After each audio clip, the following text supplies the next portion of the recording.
Сайн бацхан намайг Туя гэдэг Тинц компани үүсгэн байгуулагч. Манайх ногоодоо нэрийн дор 5 төрлийн бүтээгдэхүүн үйлдвэрлэж байгаа. За, сонгон, хөрөн манжин, байцаа луун, цэцэгт байцаа, саримс гэд одоогоор 5 төрлийн бүтээгдэхүүн үйлдвэрлэж байгаа. Үндсэн түүхийн эдэ болохоор манайх тариаланчтайсаа авдаг.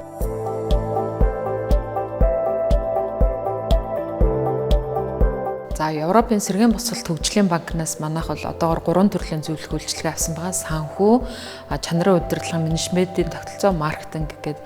За, энэ зөвлөх үйлчилгээнүүдийг авснаар манайх бол үнэн бодитойгоор санхүүгээ бол цаг тухайд нь гаргаж байна. Хүнсний аюулгүй байдлыг ханган стандартын дагуу бүтээгдэхүүнээ үйлдвэрлэж байгаа.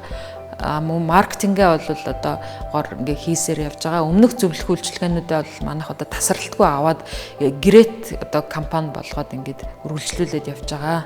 Энэ жилийн үед бол манайх одоо хог хаягдлаа 100% боловсруулад бордоо олгоод эргээгээд нөгөө компост бордоогоо бол ногоочтой өгөөд ингээд эрүүл хүнс үйлдвэрлэж байгаа.